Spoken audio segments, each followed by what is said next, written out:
Dr. M.D.D. Piris, the honored guest speaker today, Professor Sampath Amaratunga, Dean of the Faculty of Management and Commerce, Professor Swarna P.S.Siri, Dean of the Faculty of Graduate Studies, Professor Karuna Nayaka, Emeritus Professor of this university, professors, senior lecturers, and lecturers of my faculty, dear parents, and my dear students.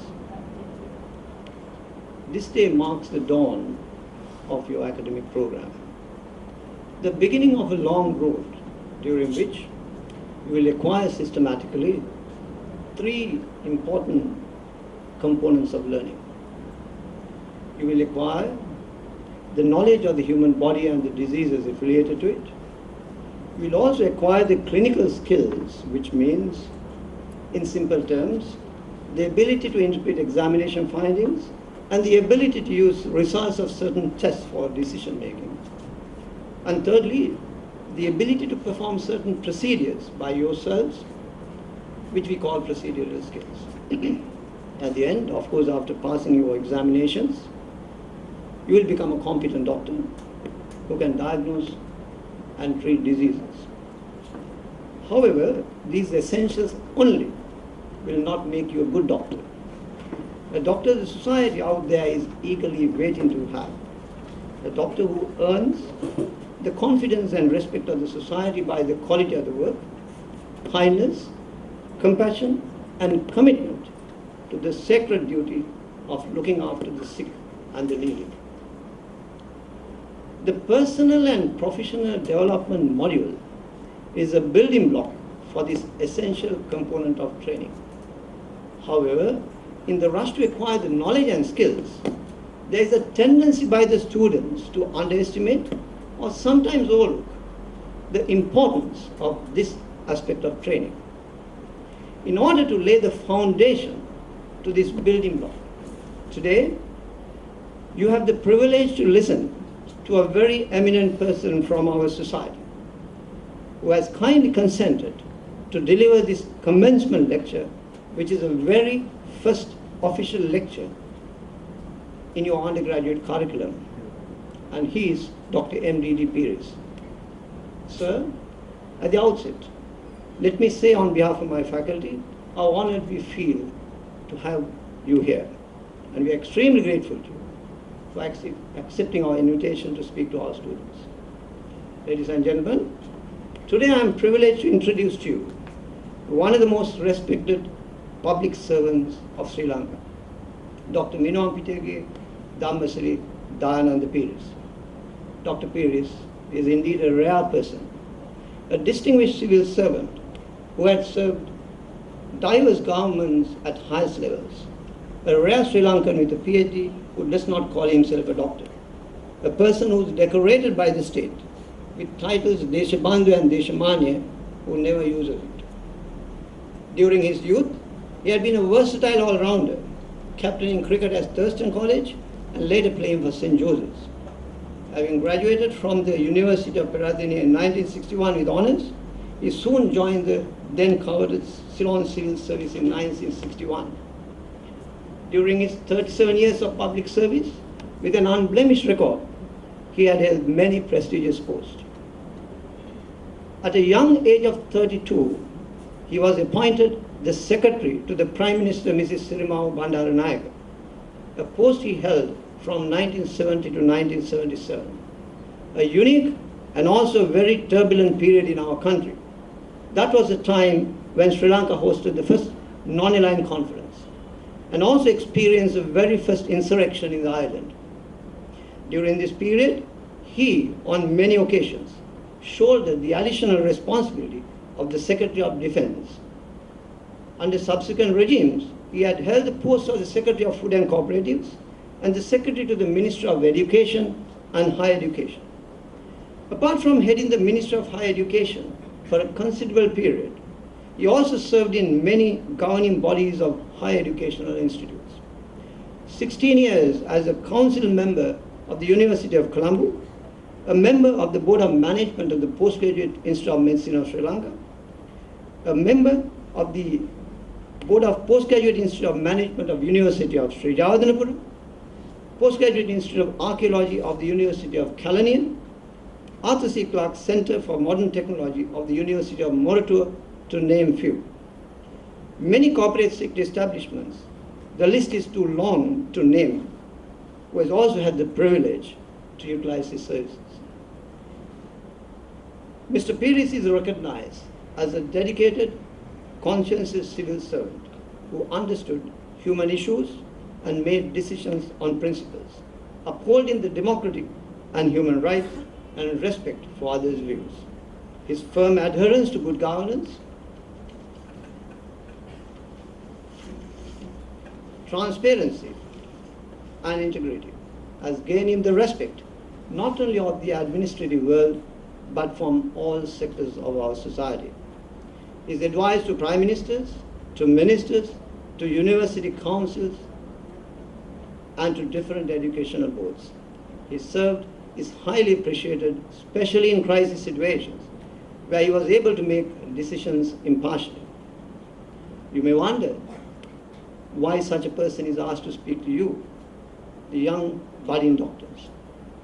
It is only people like him who can tell what the society expects from our young doctors today. By an honest member of our society who has led an exemplary life and understands the pulse of the society to tell what the common man wants from our doctors. We as medical teachers can give you knowledge, skills, and attitudes, but from the beginning, you should know what the patients expect from you, so that you will blossom out from this faculty as a caring, humane doctors, doctors this university can be proud of producing. Dear sir, may I now kindly request you to address our students.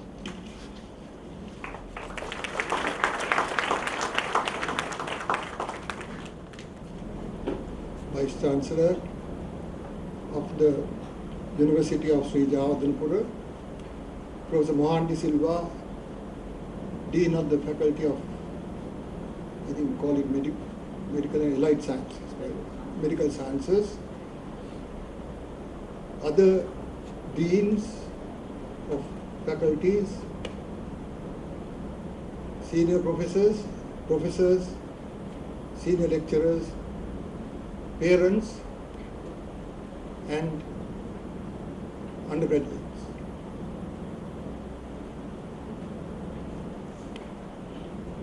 First of all, may I say how deeply touched I have been by the very kind introduction made by Professor Mohan De Silva. I know that it came from his heart. I also must say I have been honored and privileged to be invited to deliver this commencement lecture. On a very personal note, I think Professor Mohan De Silva mentioned of a connection I have had with this university, namely at various times being on the board of management of the Postgraduate Institute of Management of this university.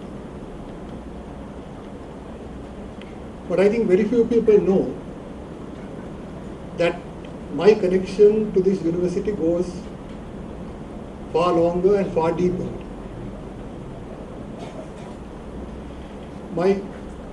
After graduation, my first job was as assistant librarian with Jayewardenepura University. When the library was just starting, and there was Mr. Rajapatrina, who was a trained librarian, and I was the then only assistant librarian. And we were at that time Maliga Kanda premises of the Vidyodaya Pirivan. Mr. Kumarage was registrar, and there were people like Dr. Ananda Guruge and others who were building up this university.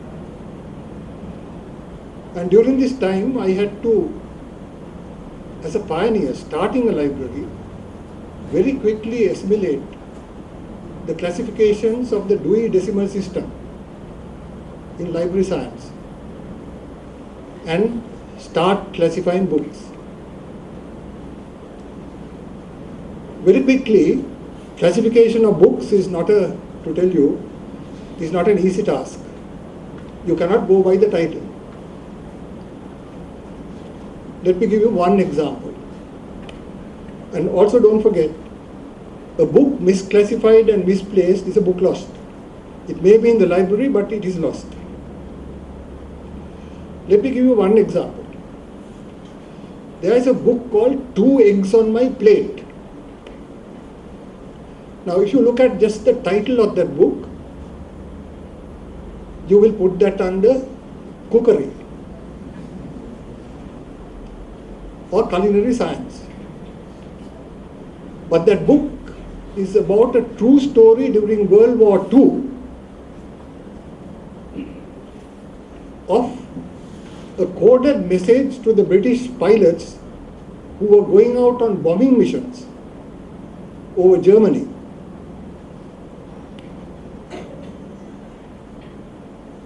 And the code was that those who were going on the mission were discreetly given 2 eggs when they went for breakfast. Others got 1 egg. The bombing pilots, they knew they were on the bombing mission when they had 2 eggs on their plate. What if we have classified a book like that under cookery? So, just to say, so I have that connection. I have had also a deeper connection.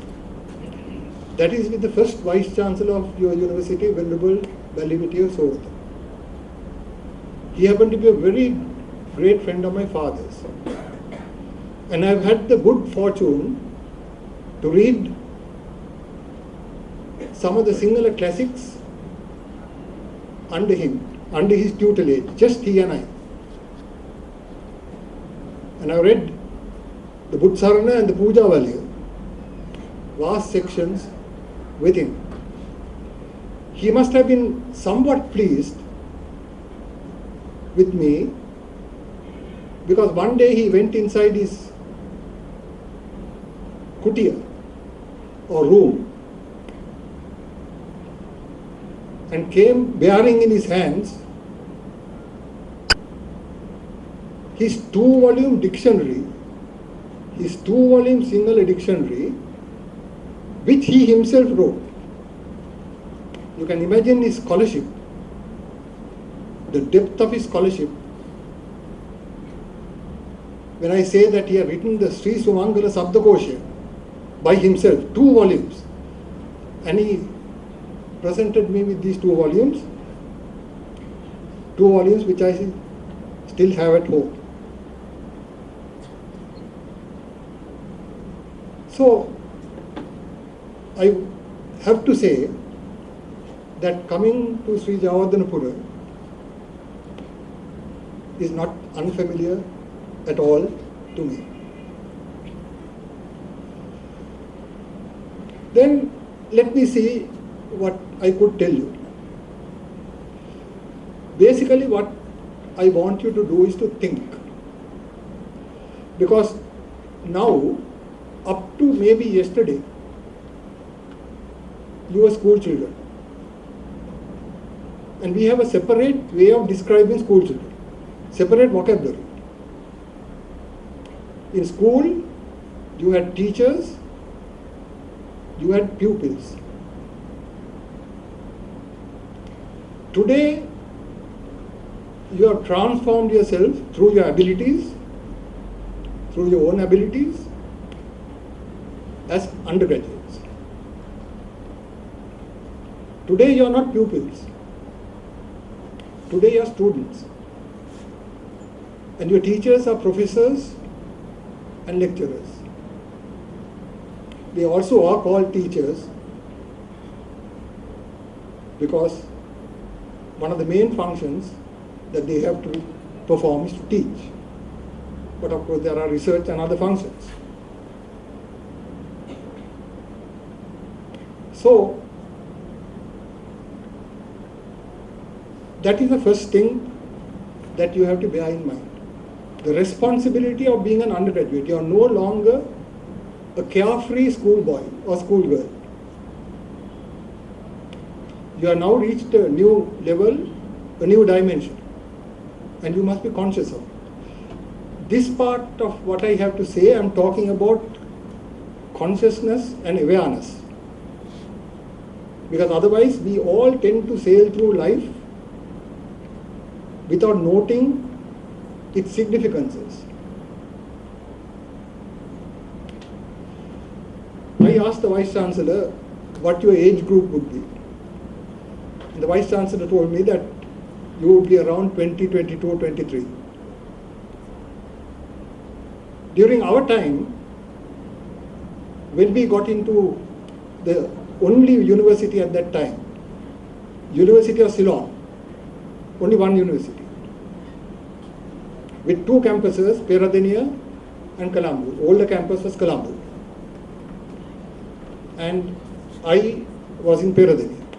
And Peradeniya just virtually started, three or 4 years before that. Some of the halls were still being built.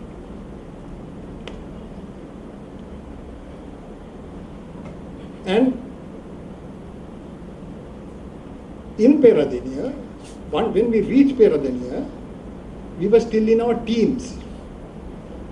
In a way, we were still schoolboys. We got into university at the age of about 18. We had one more year to go to finish the teens, that is 19. By the time we reached 19, we were in our second year. And when we went to the university, still with 12 years of schoolboy carefreeness, suddenly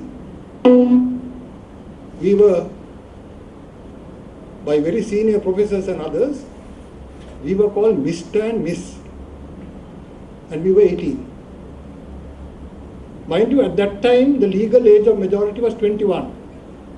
Now it's 18. To us it was quite a shock. Here you were called by all kinds of names in school, and suddenly, very solemnly, you are called Mr. Iris or Miss Gunawardena or whatever. It took a little time to realize the significance of that. That's why I'm now talking about significances. And it was important for us to realize that we were at a different threshold.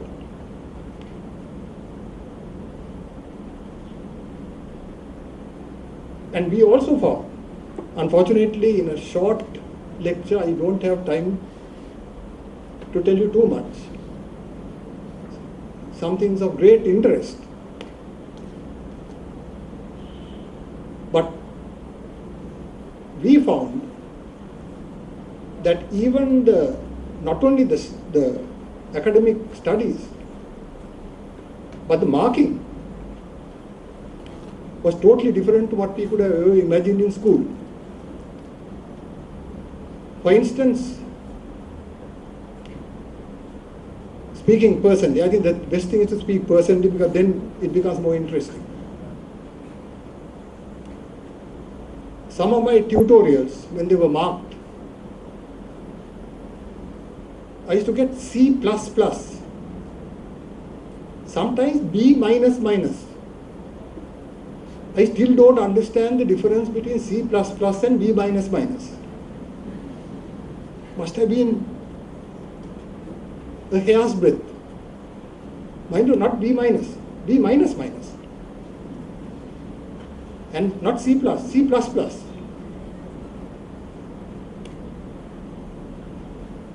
But those were early lessons. I think what our professors and lecturers want to tell us is, you have to earn every mark. If there was slightest doubt, you suffered. you had to prove your ability beyond doubt. And then they might have removed one minus. So we learned that. It was a good discipline. So you are also coming to a university with a rigorous academic environment. And it's good for you to know some of these things, that what you may have to go through, others have gone through before. And you will come out better for that challenge. Let me take another point. We talk about education. You have been educated for 12 or 13 years. Primary school, lower secondary, upper secondary. Now we think we are educated. But the question is, are we? You must realize that education is perpetual. Education is not a destination. Education is a journey. You never stop that journey. Only nature will stop that journey for you when you die. That is why all over the world, including the intellectual agencies like UNESCO, now say there's only one important aspect of learning that everybody has to remember, and that is continuous lifelong learning. When it comes to professionals like you would become in due course, it is termed CPD. CPD is continuous professional development. The acronym is CPD, continuous professional development. Decades ago when we went to school, there were no such concepts. And if you got a first degree, well, that was that. These changes have occurred because of the increasing complexity of the world. And education had to meet the challenges of that complexity. So I won't dwell at very great length on this, but just to flag it for you, please don't think, even if you got 3 A's or 4 A's or whatever, that you are educated. All it shows you is that you are intelligent, able, maybe you have good memory, but you are not educated. Am I educated? Not really. We are being educated still. That process doesn't stop. I'm still reading at my age. I'm over 70 years now. And I'm reading and learning every day.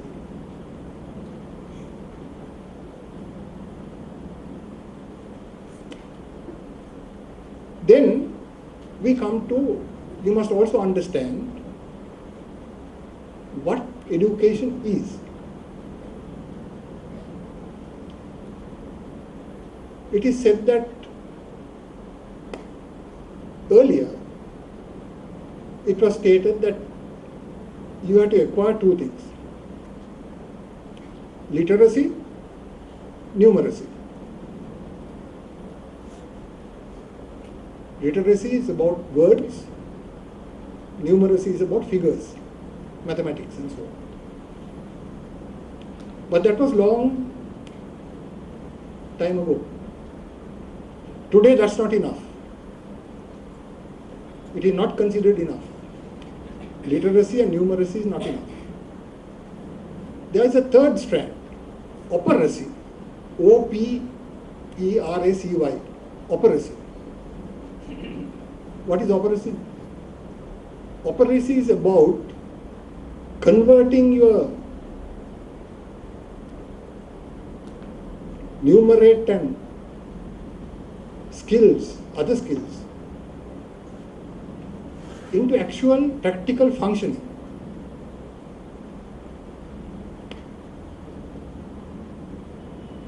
In the ancient Sinhala sayings, you have heard Panditayanta Edandeng and Ba. Operacy is about that. You can be a Panditya, but you must be able to go on the Edanda and cross without falling into the street. This concept of operacy has come in because of that very, when you come to think of it, all this is in our ancient wisdom. All this is there. But now we are looking at libraries, books, we are looking at Harvard and Cambridge and so on, but all that is here.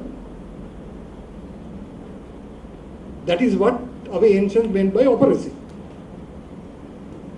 No use of being a book-learned Panditya if you can't do practical things, if you can't be effective. Because there is a difference between efficiency and effectiveness.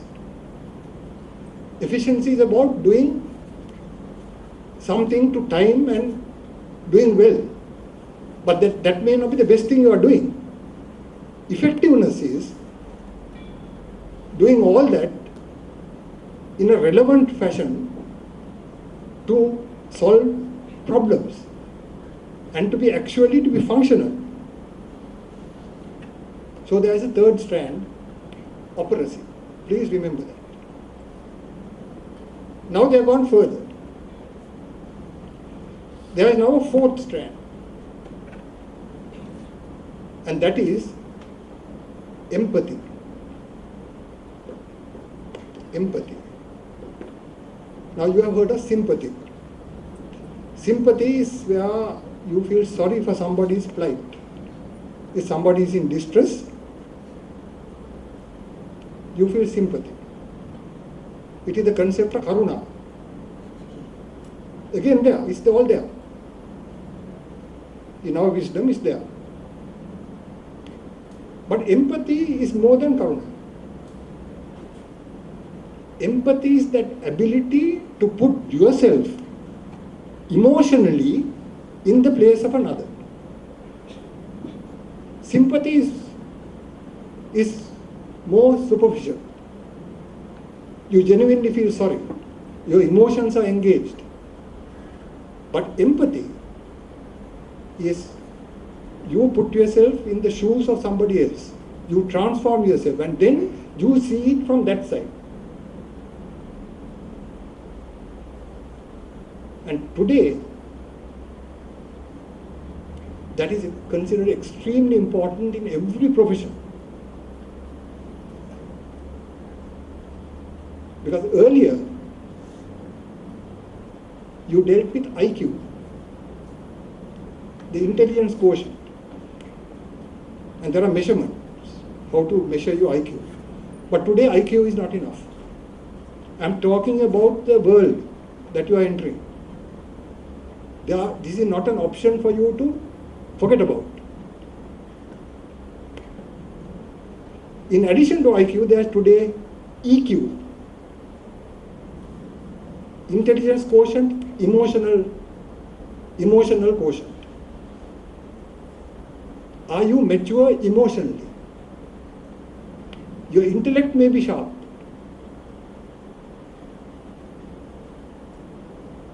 but can you get on with people? Does politeness and courtesy and helpfulness come to you naturally?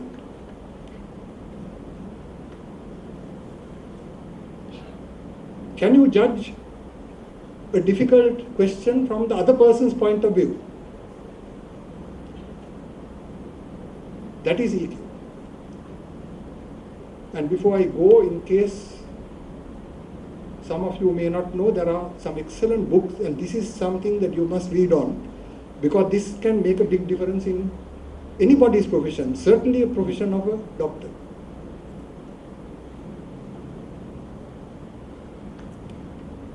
There's an author well regarded in the world called Daniel Goleman.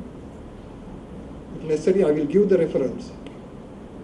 And he has written, his first classic book was called just Emotional Intelligence.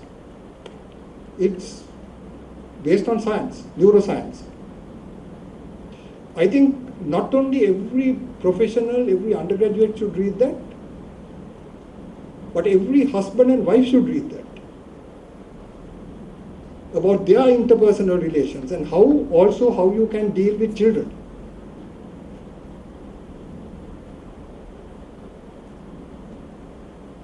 Emotional intelligence.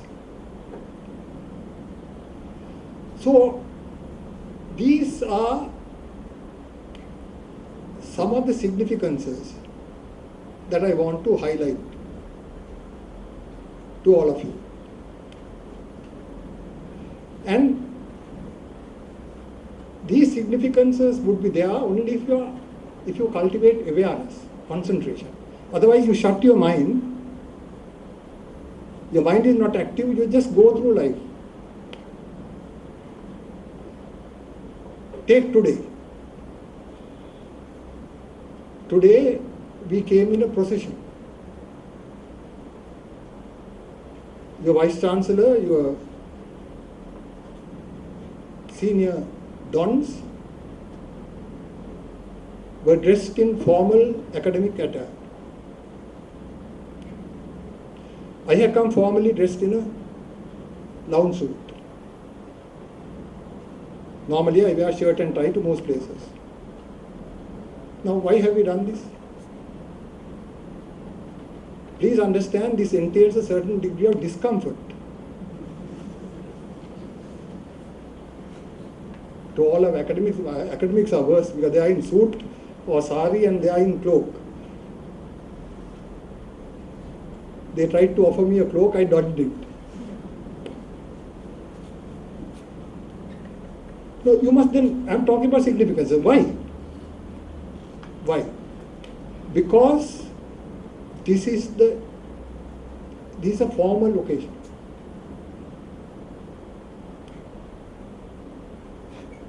It is also an act of respect to your parents and to you.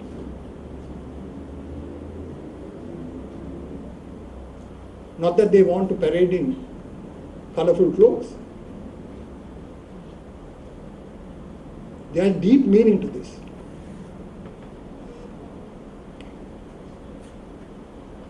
And because this, I was told, is the inaugural lecture of your medical course.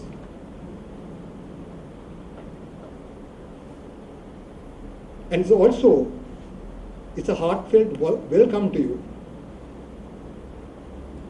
You can see with what honor your professors, the Vice Chancellor and others have treated you. Please don't forget that. These are not done lightly.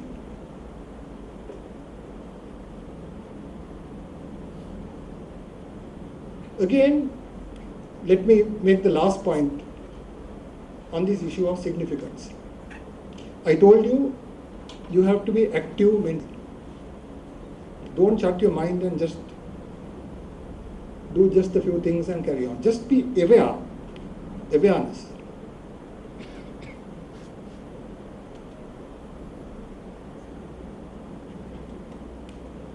I would like to wish you all good luck in your undergraduate academic career. That is normally done. It is not done really because it is conventional, because speakers really wish you to do well. It comes from our heart.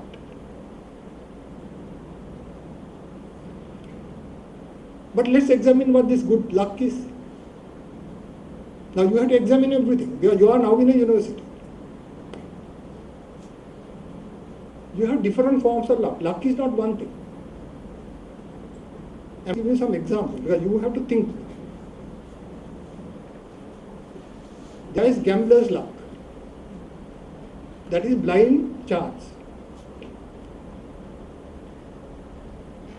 You buy a sweep ticket, you get the first prize. That is blind chance or luck. But professional chance and professional luck are totally different. You would have heard of the saying or phrase, people make their own luck.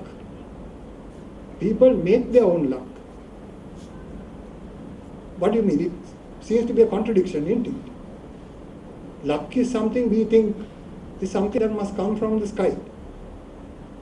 How can you make it? That, I said, is only one aspect of luck, the gambler's luck. In professional luck, you have to make your own luck. We talk about instincts. What are instincts ultimately? Instincts are really educated experience. What you call instinct. You just don't get instincts. An instinct is an educated experience, not just an experience, educated experience. What is educated experience? Where you have reflected, you have acted, you have amended, you have rejected, you have admitted, and you are refined. And when you go on doing that, suddenly when you see something, you know the answer. That is not luck. That is why one of the famous Nobel Prize winning scientists, Louis Pasteur, France. That's why you get this term pasteurization of milk and so on, antibacterial. Louis Pasteur said, mind you, Nobel Prize winner. He said, chance favors the prepared mind. Chance favors the prepared mind.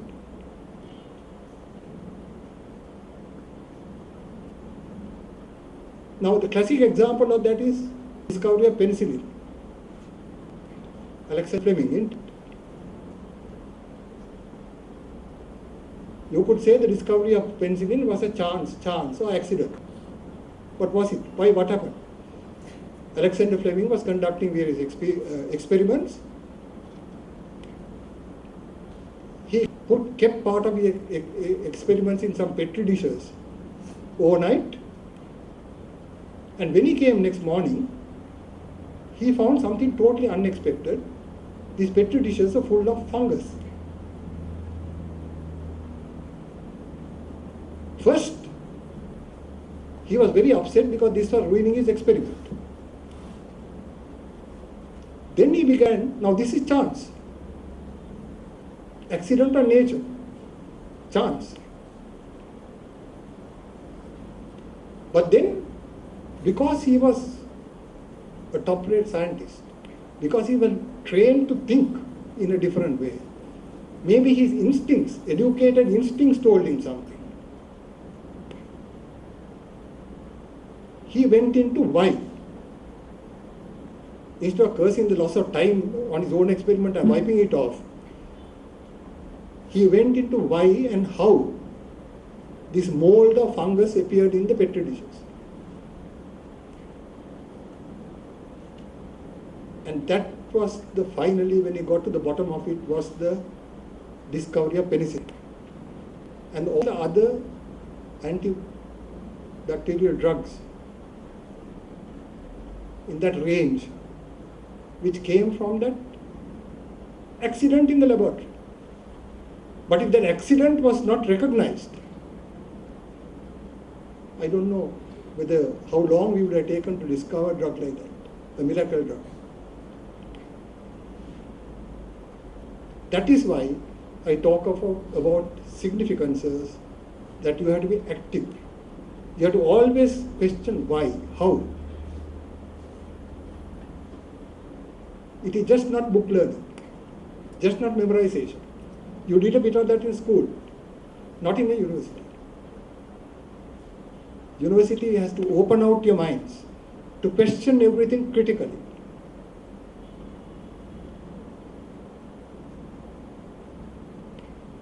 Right. Let me then come to my second theme. You all are very young people. You have a whole life ahead of you. Have you thought about your values? What is your value system? In Sinhala, we talk about the Hara Paddhati. We talk about Vatinaka.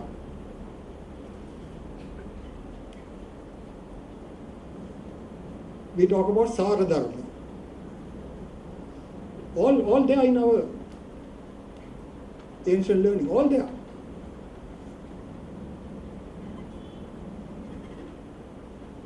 Because if you don't have a foundation, a base of values, what you build, however clever you are, your building that you construct will be shaky. It's not on solid foundations. Now see what happened in Karandeni. Look at the values. Just a fight over some petty laboratory. I don't have to tell you, you know. See all the newspapers. Why? No values. Just greed. I am only telling you to address it. I can't tell you what your values should be. I am not going to tell you that. That's for you to decide. But I want to give you one example of a dilemma I faced and the road I took. I am not even telling that road is right. That's not for me to. All I can say is I was comfortable. Now let me tell you very briefly.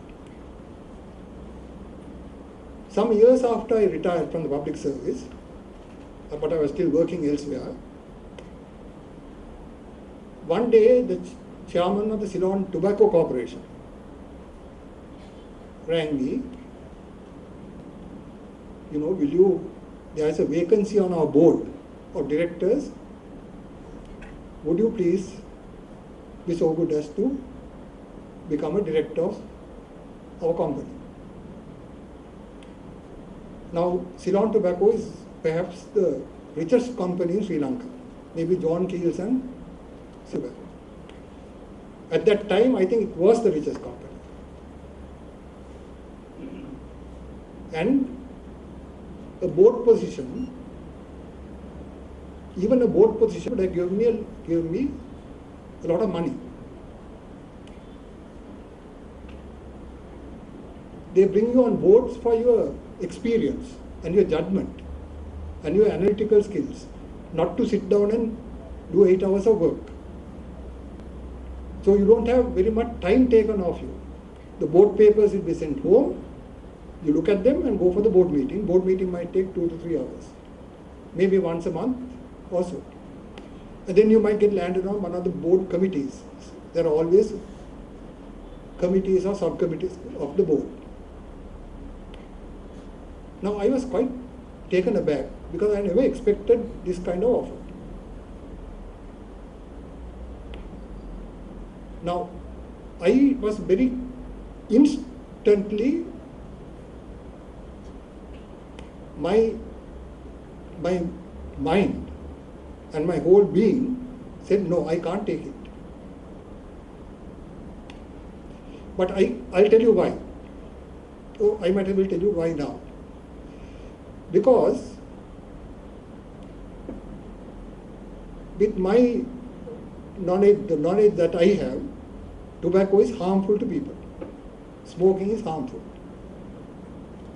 That is why on the packets of cigarettes, earlier you had to say smoking could be harmful to your health.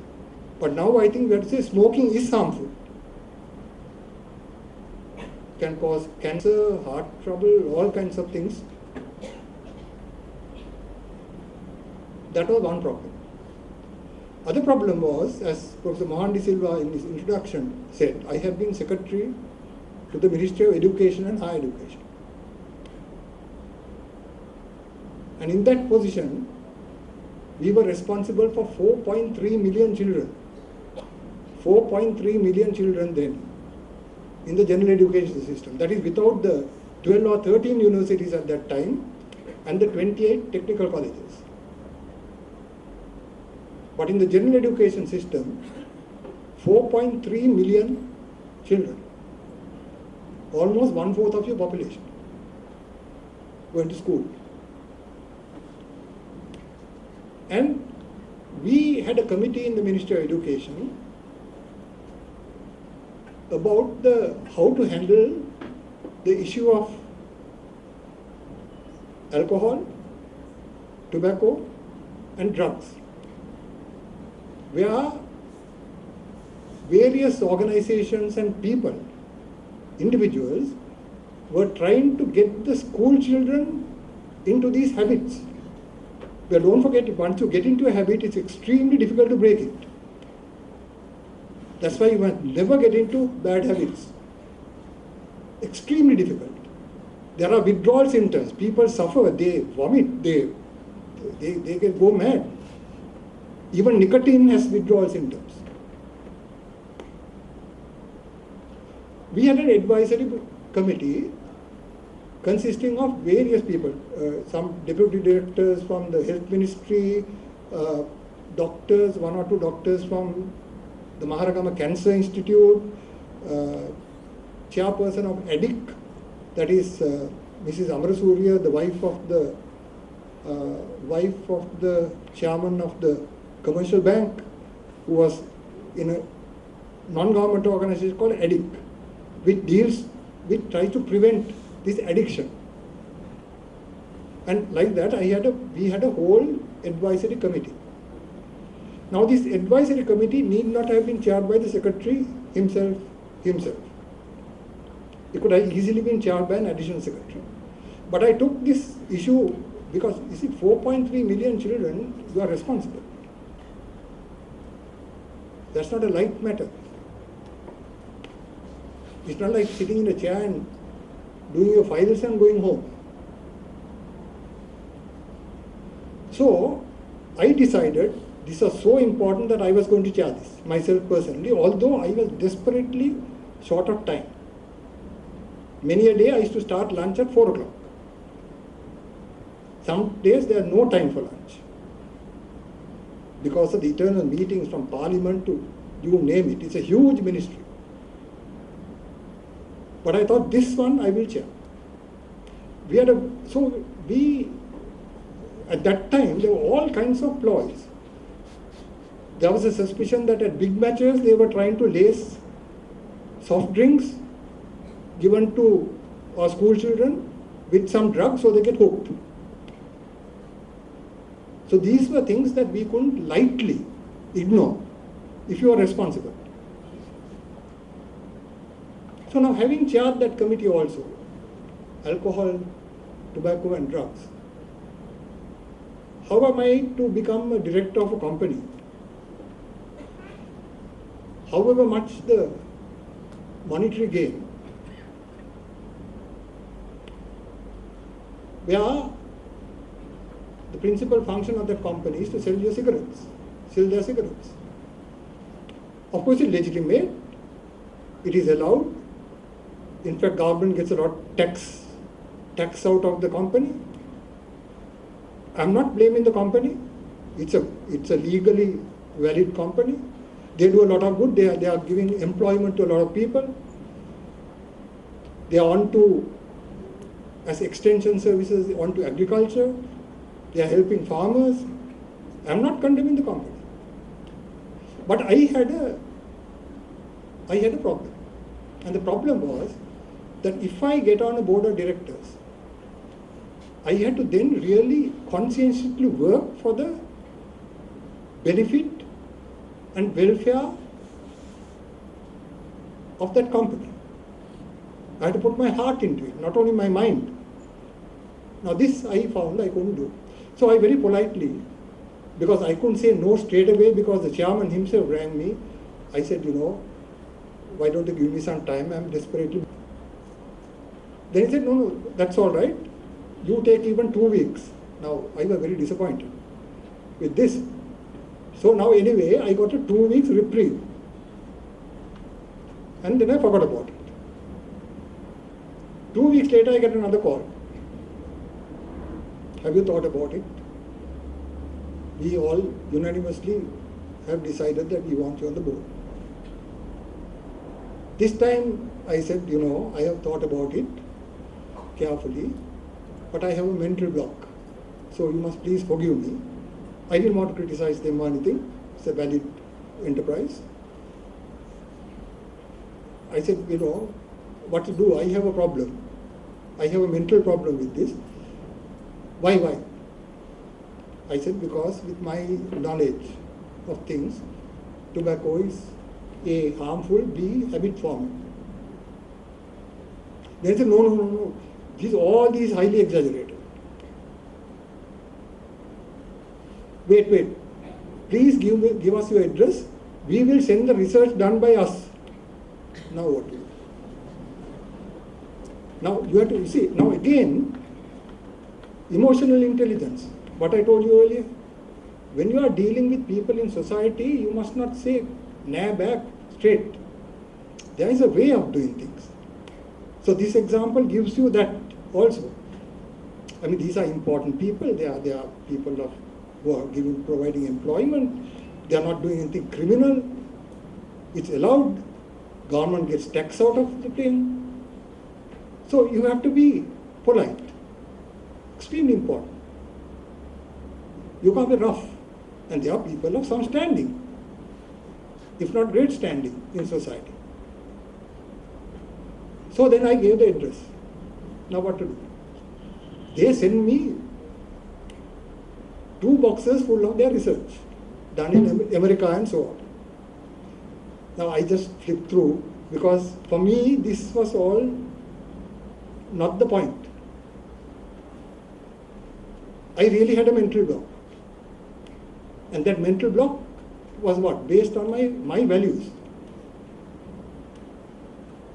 So finally, having gone through this, and when they telephoned me another 10 days later to ask whether I had gone through, I said, look, yes, all right, I admit there are, something to be said on your side, but please understand me. You will agree that if one feels uncomfortable, however irrational that discomfort may be, I put it that way, however irrational that discomfort may be, if you are uncomfortable with something, it's better not do it. Now that is my problem. I'm sorry, maybe I had to go to a psychiatrist and get my head examined. Now, you don't hurt people. That is the idea. So they must not feel bad, because after all they are invited, something.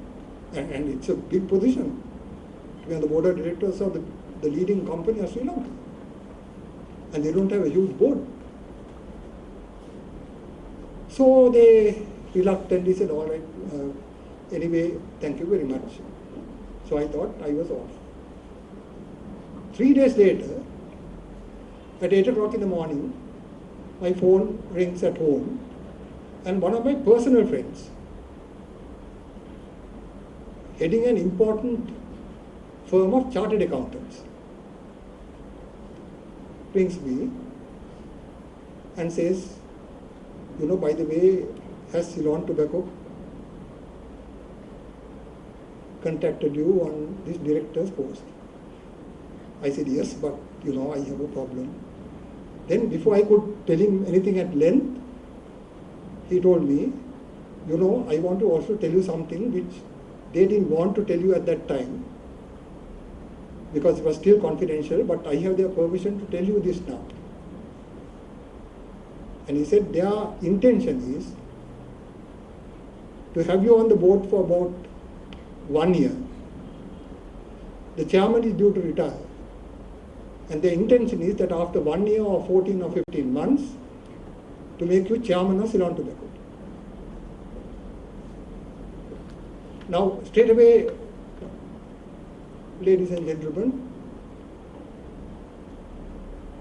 the total package, including if you wanted furnished housing, gardeners, cooks, Mercedes-Benz cars, because these are part of British American Tobacco, it's a multinational. Your total package you would get would be about ₹1 million a month, not a year. Huh? The total package would amount to about ₹1 million a month. That was my guess, not having gone into it in detail. So when I was trying to get out of it, my friend, the chartered accountant, said, "Are you aware of the package that you will get?" I said, "Not quite, but I could very well guess." I said, "However, look, what I'm saying is, this is not to talk about me. In fact, I'm rather reluctant to mention stories like this. But rather than my talking in abstract fashion to you, I think this you will understand better because this is the actual true episode. Now, because I had a scheme or scale of values. And in any scale of values, money is not everything. Material things are not everything. Why?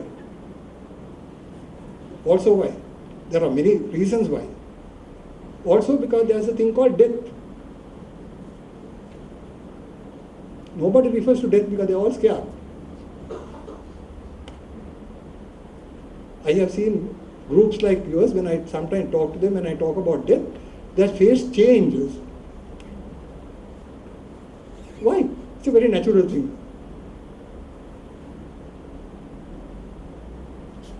And at the end of the day,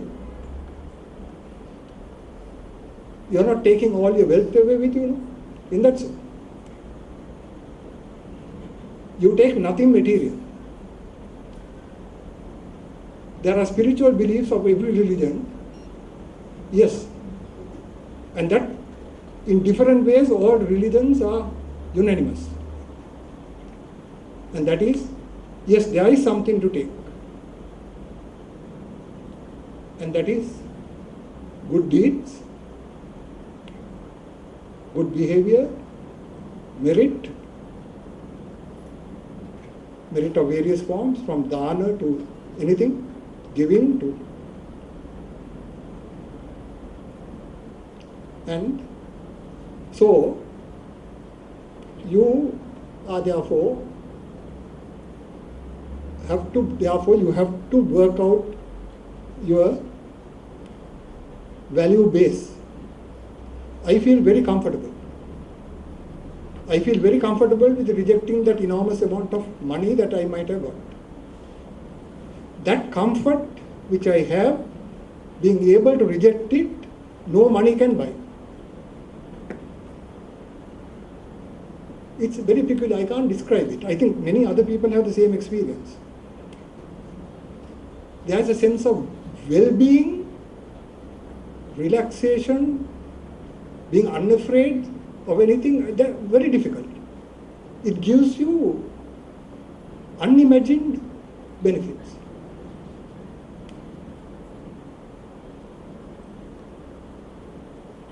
Because two things are very dangerous, in my view. These are points of view. I'm not asking you to just take them as they are. You must think.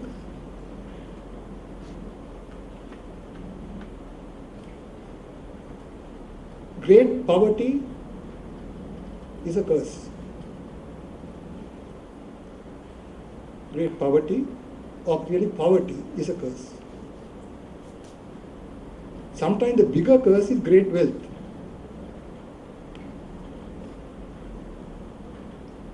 Because many people do not know, how to handle power.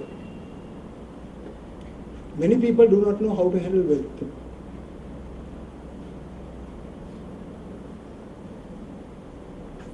Every day I would pray that I never get $1 million, never. Well, one does not know what it will do to you. Because at the end of the day, you still have one mouth, one stomach, one system. Just because you have 500 million rupees, you can't eat much more. Except do all kinds of things that may ruin you. Handling, that is why many countries which have got oil wealth have ruined themselves, including Venezuela now. Sudden wealth can't be handled. Not easy. Right. I hope I have finished that part. I've also got on to the issue of values now, second part. I'm on the second part of what I want to tell you. Now, when you are working out your values, now I'm telling you to think. Because there's a counter argument. Because you are now university students, you have to think. You must not believe in slogans. Certain part, useless. Certain part is like a drug. You put that in, then you stop thinking. Like parrots, you say that.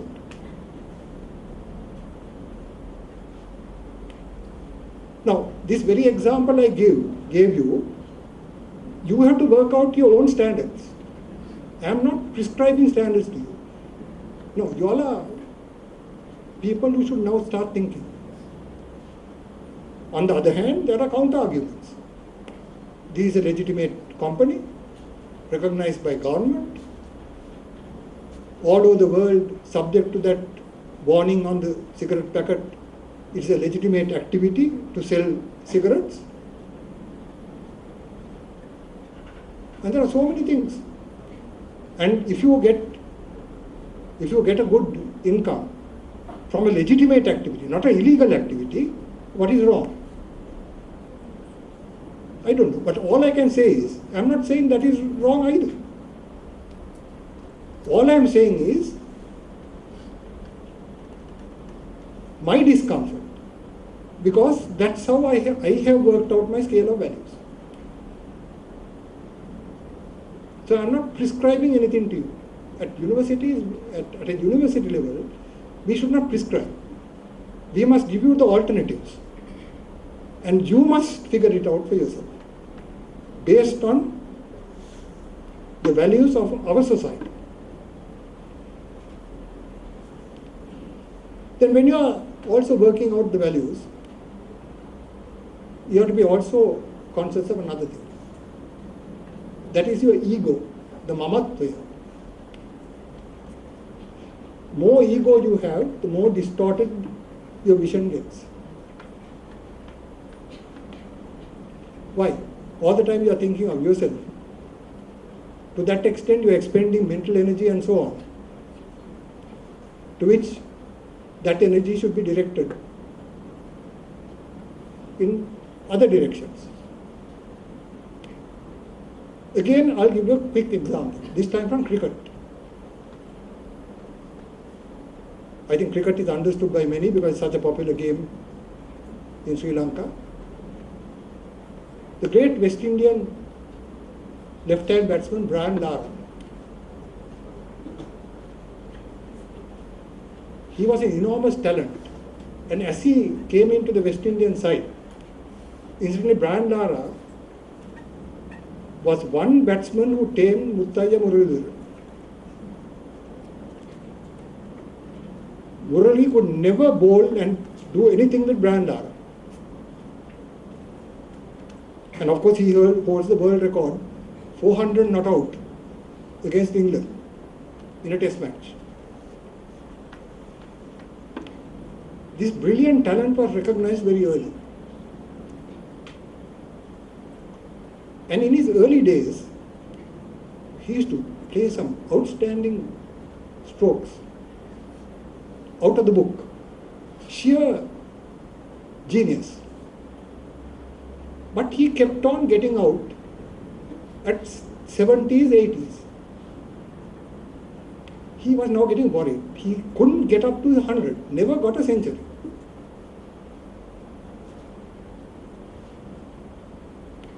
and he was getting frustrated. Something happened. Sometime he got into early 90s, got out. So he asked the famous Sir Garfield Sobers. Anybody who knows cricket would have heard of Sir Garfield Sobers, the great West Indian and world cricketer and captain of West Indies. And he asked, "Sir, I have a problem. Everybody says I am very good. I feel I am not bad, but I just can't get 100.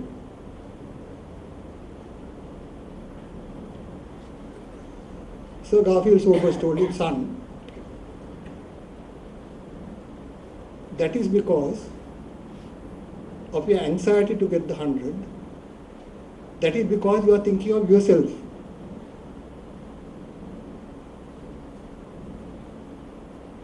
I will tell you something.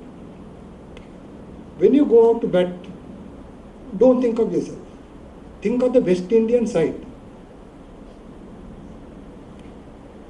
That every run you get is important for the West Indian side. Forget about yourself. Because this is a team game.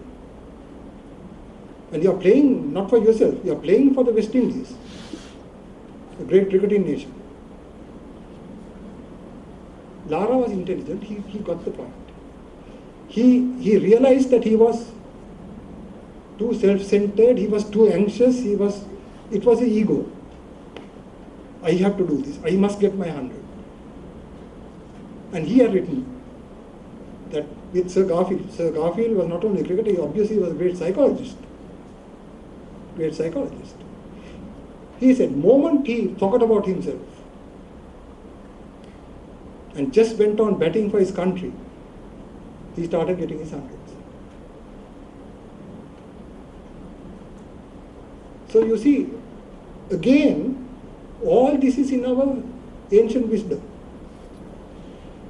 That you must not have a big ego. That the higher you go, the simpler you must become.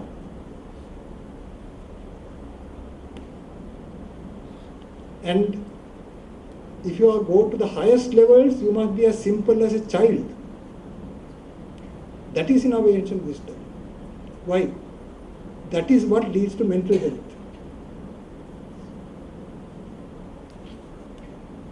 If all the time you are wrapped up in your ego, you don't see anything else. You don't see anybody else.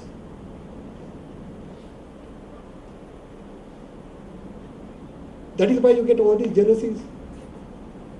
Look at professional jealousy. Look at jealousy among families, brothers and sisters.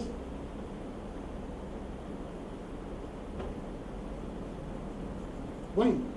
The world is large enough for everybody. There is enough space. So what happens?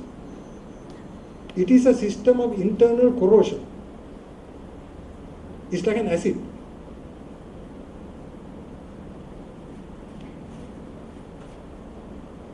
And this is all in our ancient, part of our ancient wisdom which we have completely forgotten.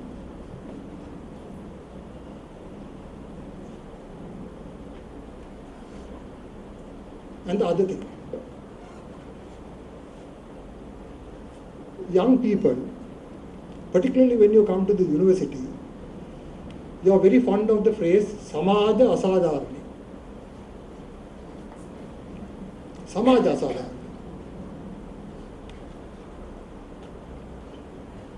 Now I want to tell you one or two things. Where is it stated? Which part of the world, in which book?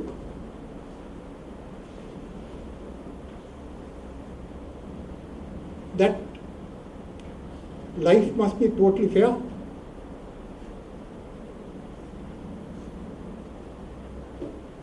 Where is it stated? Who has said that life must be fair? No, life is very often unfair. But you have to manage that and get over it. Not talk about Samaja Sadhana.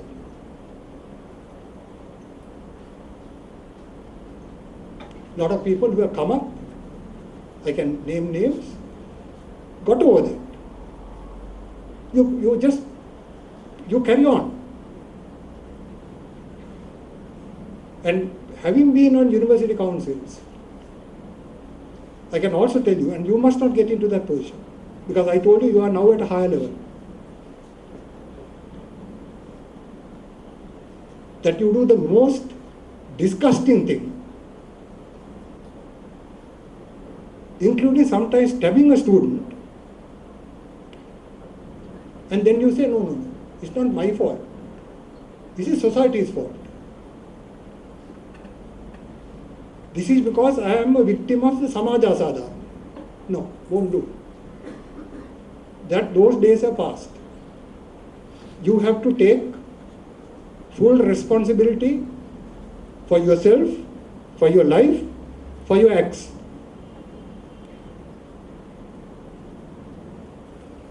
Yes, I am not saying that there is no such thing called Samaja Sadhana. There is. But then there's a way of tackling that.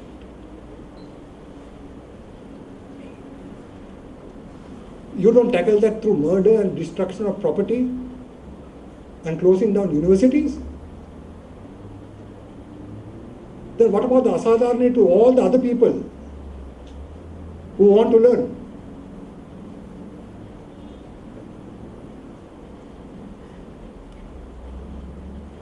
So the first thing in your, and also one of the most important things in the scale of values, Harapaddhatiya, is to be able to take as adults. Now you all are adults.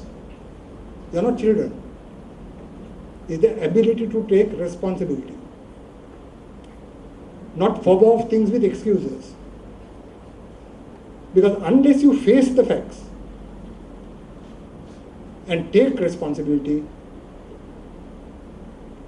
you will never progress.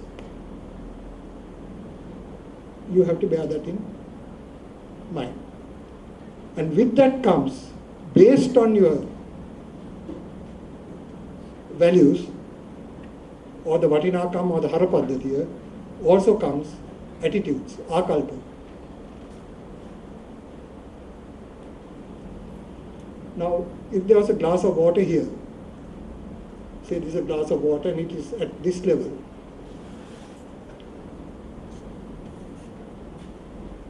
someone could say that that glass was half full. Somebody else could say the glass was half empty. Both are right. If the water is at the middle of the glass, it's a question of attitude, interpretation. Glass is half full is also right. Glass is half empty is also right. What you choose to say would depend on your outlook and your attitude, your akalpa.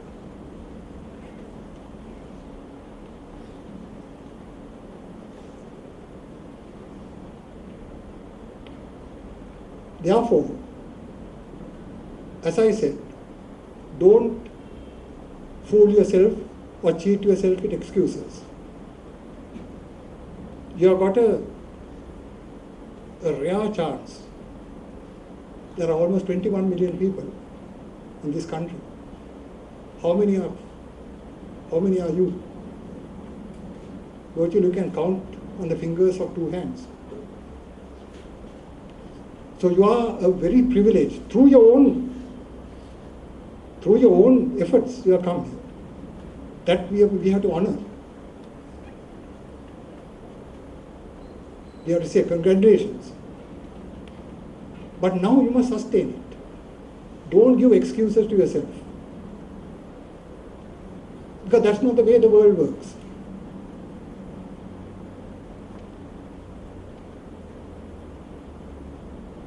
You have to work with the world. World is not going to stop to adjust to your personal attitudes. World won't stop. You will find that. Before you find it painfully, you must realize it now. That is not to say that you don't take up any issues you want to take, that you are critical of certain things, but there's a way.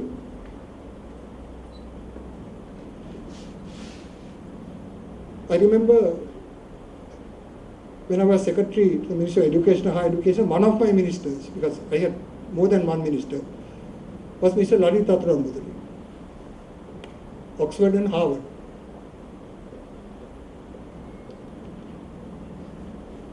When people came to meet him, either trade unions or students' unions or associations, he used to tell them one thing: you can tell me anything you want.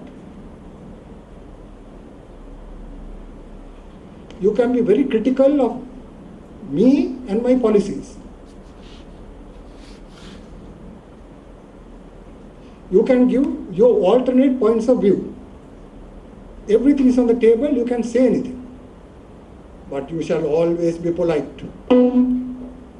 But you shall always be polite.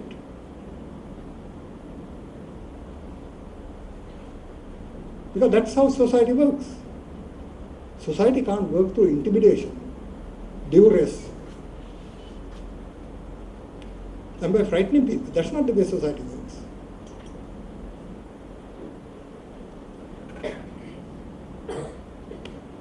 And coming and speaking of Mr. Tatramudali, let me also say,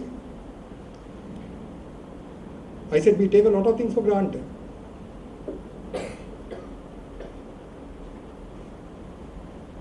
One of the things we take for granted is free education. Practically there is no country in the world, including the socialist countries, where university education is free. This is a unique country. Please cherish this country.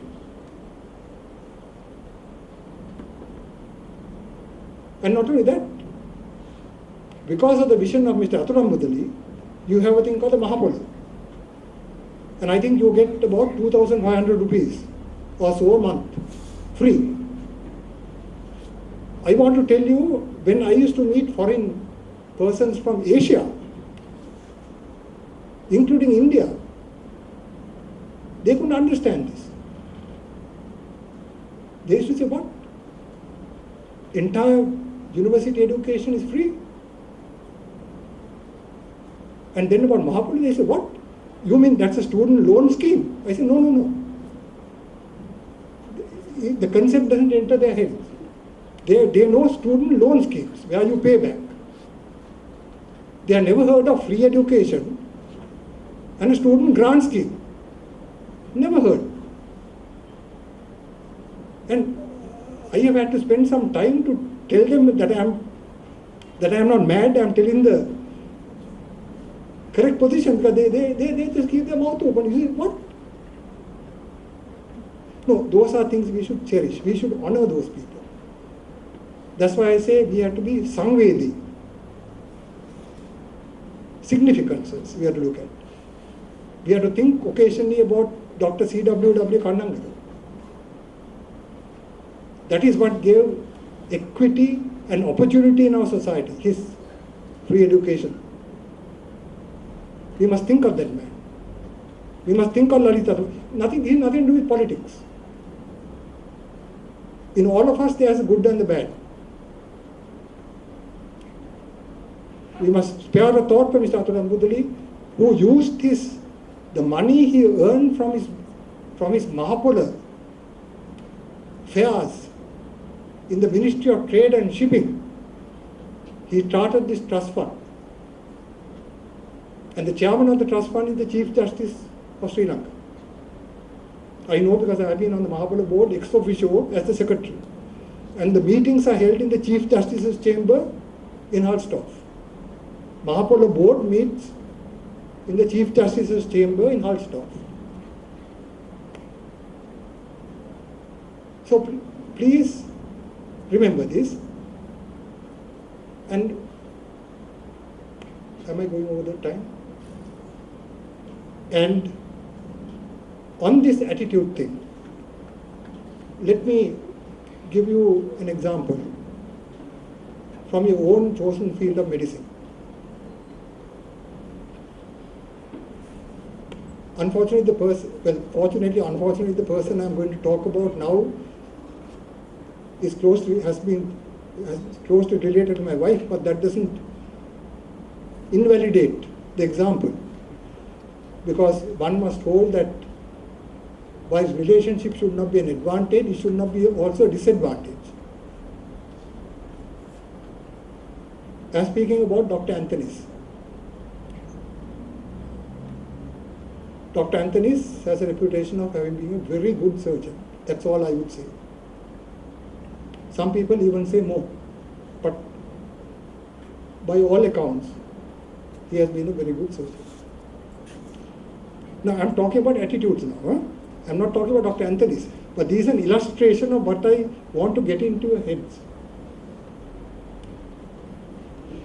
Mr. W.T. Jayasinghe was the secretary to the then Ministry of Defence and External Affairs, when I was secretary to the Prime Minister.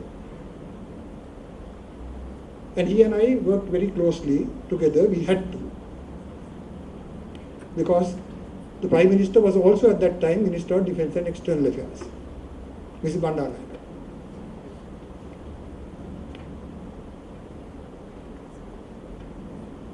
Now he is dead. Unfortunately, his son, Umesh Jayasinghe, a very distinguished son of a distinguished father, also died young. This year, at the age of 56, he was our Secretary, Ministry of Foreign Affairs, father and son, but both outstanding public servants.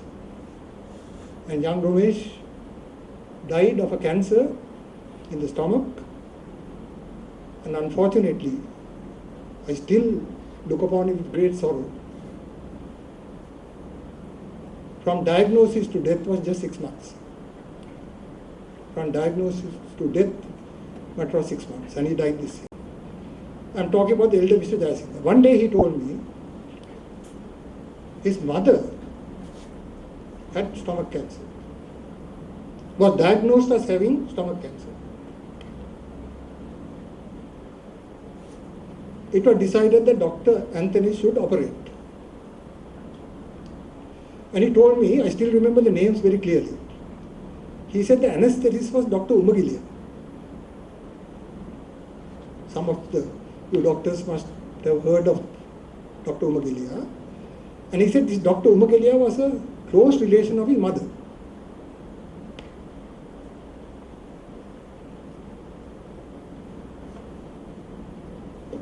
So the patient was taken in and Dr. Anthony's opened up. Dr. Umagilia, the anesthetist who was the relation of this lady, took one look and said, "Sir, please close up. There is no point." He opened, "Sir, please close up. There is no point," because apparently the cancer to all visible sight has spread. Then Mr. Jayasinghe told me that Dr. Umagilia told him that he just looked at him and said, "Doctor, you handle your side, I am going to operate. I am going to operate, not closing up." And he said for the next 4.5 hours, he cut and I don't know, whatever surgeons do, cut and clamped and sutured and diverted and constructed, deconstructed and constructed. He said for 4.5 hours, he just went on. And finally, closed her up. Mr. Jayasinghe is a person of very few words. Then he uttered only one more sentence. He said, "He gave my mother 5 years of life." That's all he said. I still remember this vividly. He gave my mother 5 years of life, where in the opinion of the anesthetist, again a very experienced doctor, said, "Sir, please close up." Now that is what is meant. That's why I thought I'll take from your own profession to be that you never give up. You never give up, because certain things you just do your best. One can't just judge everything. Napoleon, the great Napoleon, the general, Emperor of France, he said that in war, 70%, now he had fought so many battles. He said in war, 70% is calculable. You can calculate and you can adjust. Where your armies are, where your artillery is, you can do all that. You can anticipate what the other side does. 30%, he says, you have to go blind and adjust to circumstances. In many things in life, it's the same. So you must never give up. This is not the only story I have heard. So-called impossible things become impossible because people didn't give up.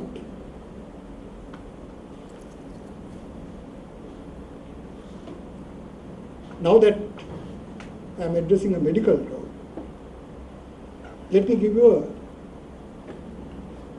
from the side of a physician. This time I talked about a surgeon. These are real, true examples. That's why they are important to you.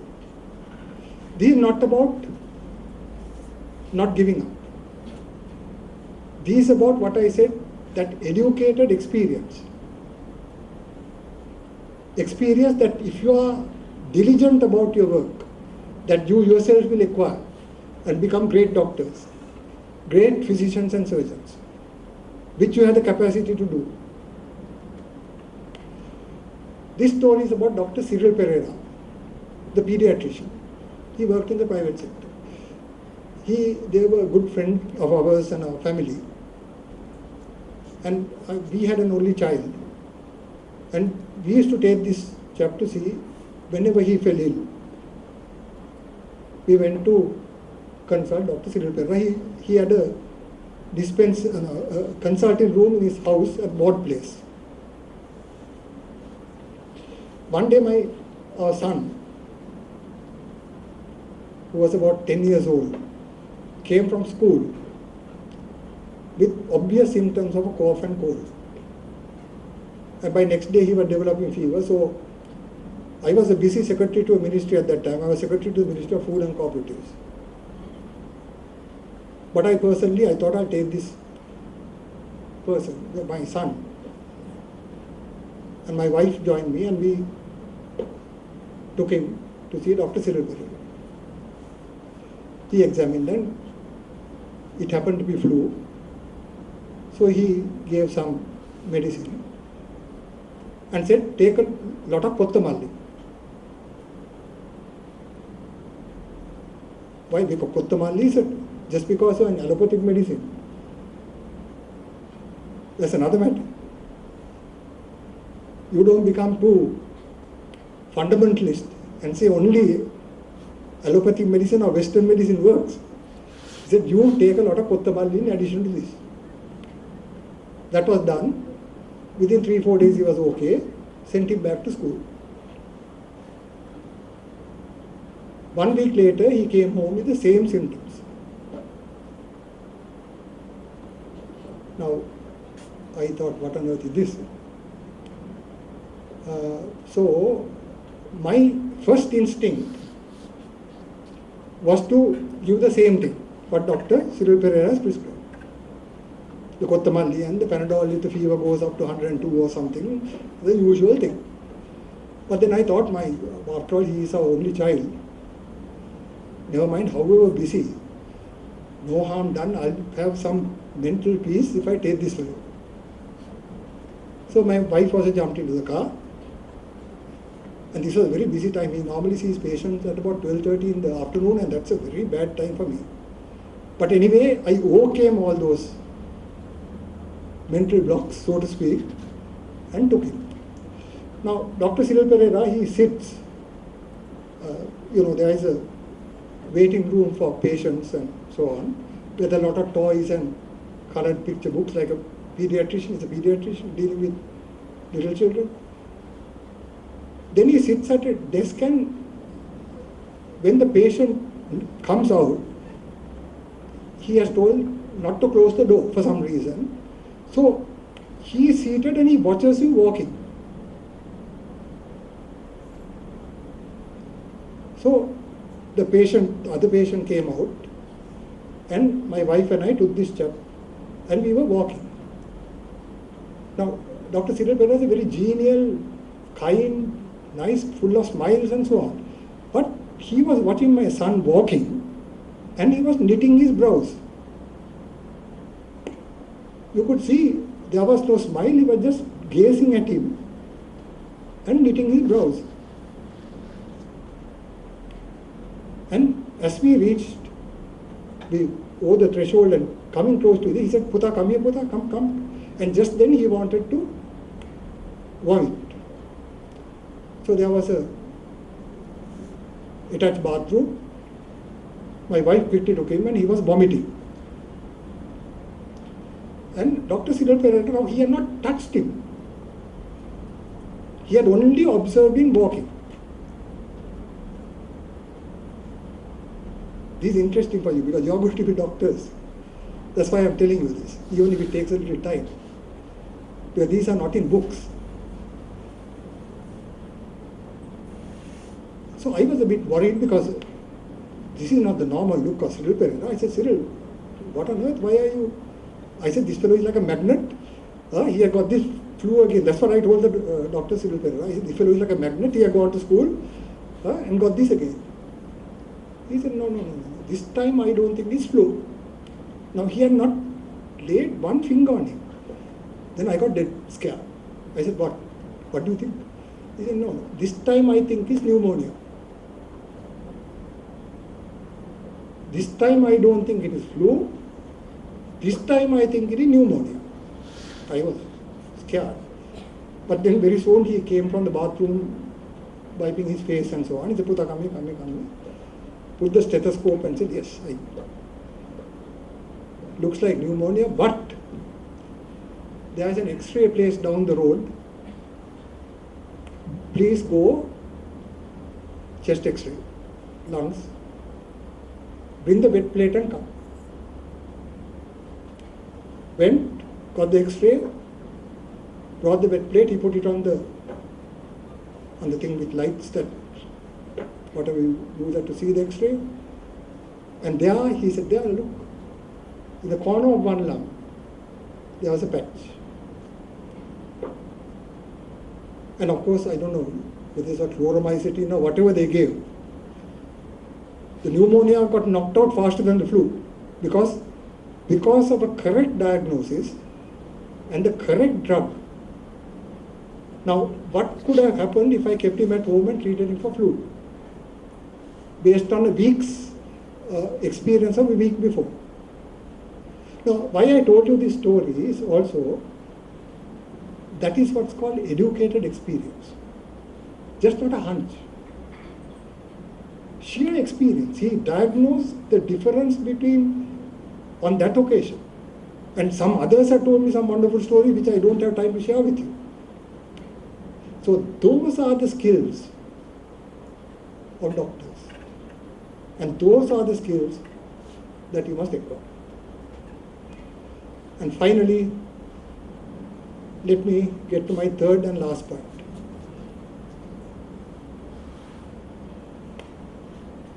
I have told you that you have to be alive mentally now, active mentally. Look at the significances of things. Don't take anything for granted. All this is happening because of a lot of other work done by others. We are very interdependent. We are not great people by ourselves. We depend even now on a whole network of people to sustain us. So first thing is critical, all the time a critical view of things. Look at the significances of things. Don't take anything for granted. Starting from this procession today. Then I talked about free education, Mahapola, the value of that, and that we can't take for granted. Other countries are stunned.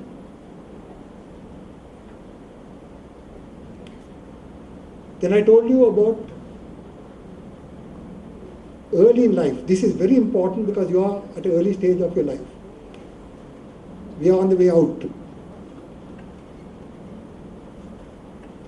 You have to determine what is your bottom line. What is the line that you don't cross under any circumstances. That's not an easy task. Each one of you will have to determine that. Sometimes with the help of your parents, elders, others. But there is a line that you can't cross. And you have to each one work it out. Then I mentioned to you, talk to you about attitudes. That you never give up. That you don't find excuses. You just don't utter slogans and shut your mind. That is not worthy of university students. And finally I gave you some examples about what this really means in practice. My final, very hopefully brief point is, for you to, this is all a thinking process for you. I'm not telling you anything. Aren't we disaggregated individuals? The ideal is to have an integrated personality. But are we, how many of us are integrated? Ekabadh. Not visceralagia.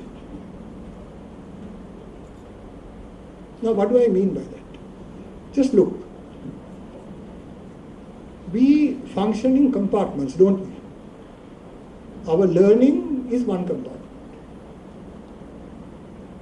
Our exercise is another compartment. Our religions, practice of our religion and spiritual matters are another compartment.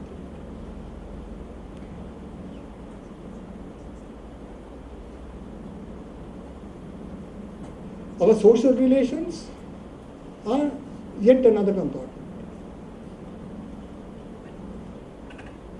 Now, I just want you to think about it, that's all. I have no prescription. In any case, I am not a doctor. I can't give you prescriptions. But, is it necessary for this to be so? You young people must think.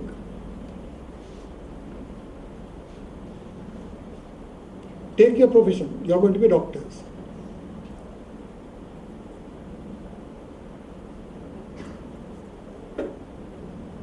Now, you are going to, and you have to continue studying, keeping up.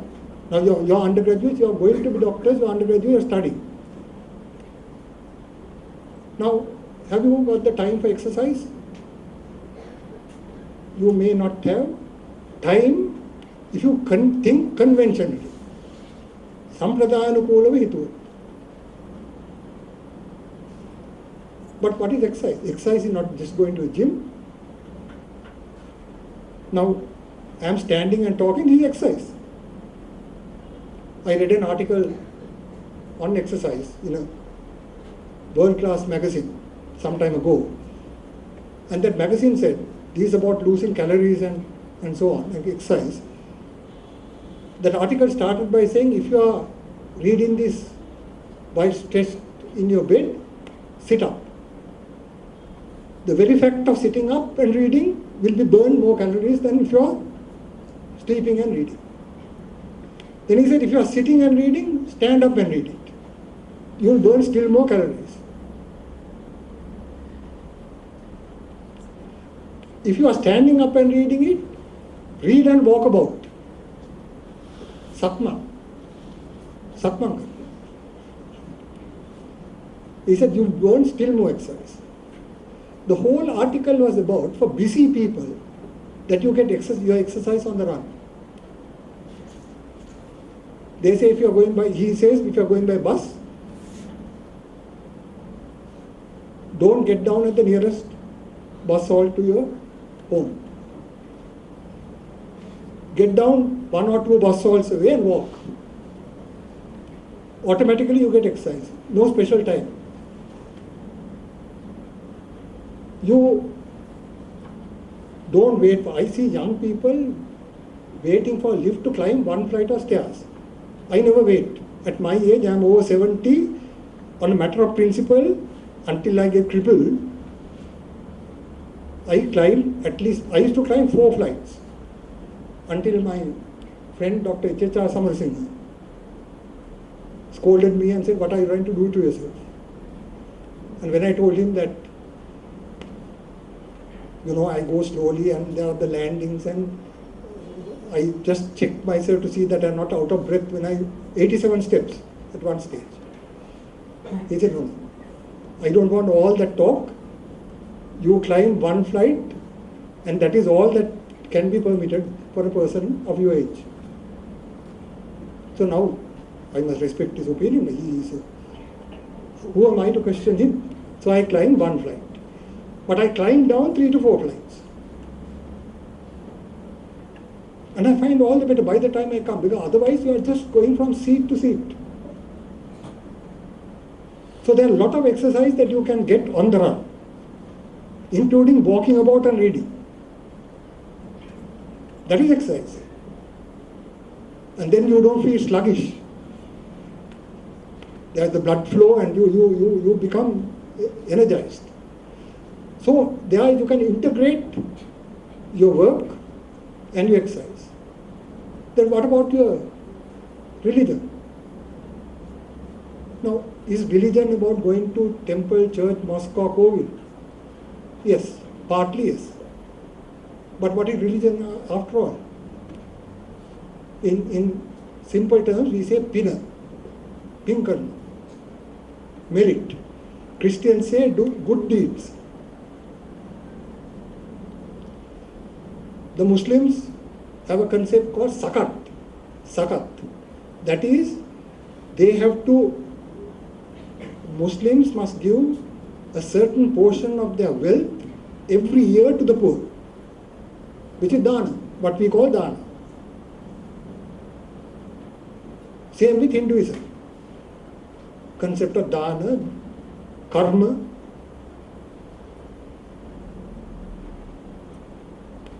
Now, if you are a doctor, if you treat your patients with kindness, concern, with your mind accompanying those deeds, for the welfare of those patients, you're automatically getting merit, ping. You don't have to go to temple to go get the merit. Actually, we who have been in the public service and you who will be large number in the public service in particular, not that the private sector won't have these opportunities, have enormous opportunities of acquiring a lot of merit. So like you exercise, you integrate your spirituality into your healing. You are not disaggregated, you are one individual, but you are aggregated all this.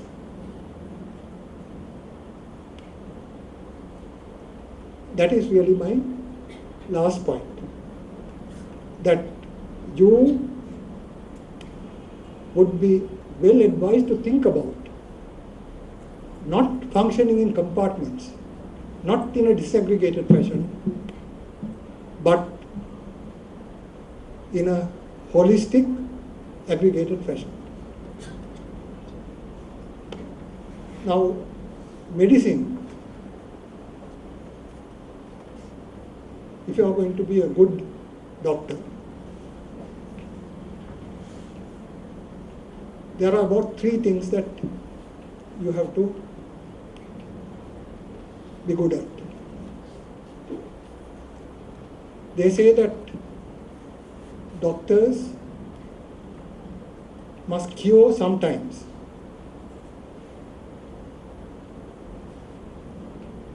Relieve often. Cure sometimes. Relieve often.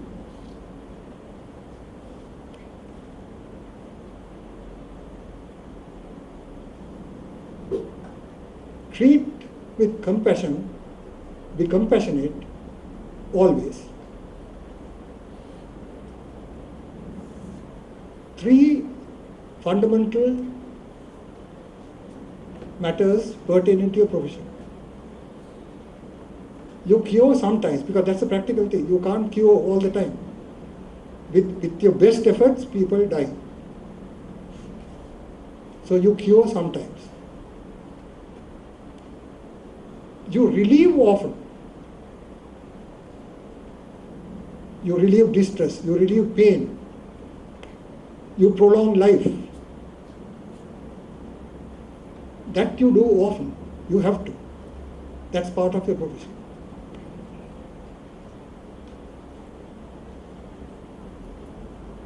And you remain compassionate. Exercise compassion always. Now that is where a lot of us, not only doctors, fail. Very often we think we don't find the time to be compassionate because there are so many people. But you must try, because particularly it is very much part and parcel, if not any other profession, is part and parcel of the great profession. A profession which is called the noble profession. And if you want to maintain the nobility of that profession, the last thing, be compassionate at all times. You have to find the time to cultivate. Thank you very much.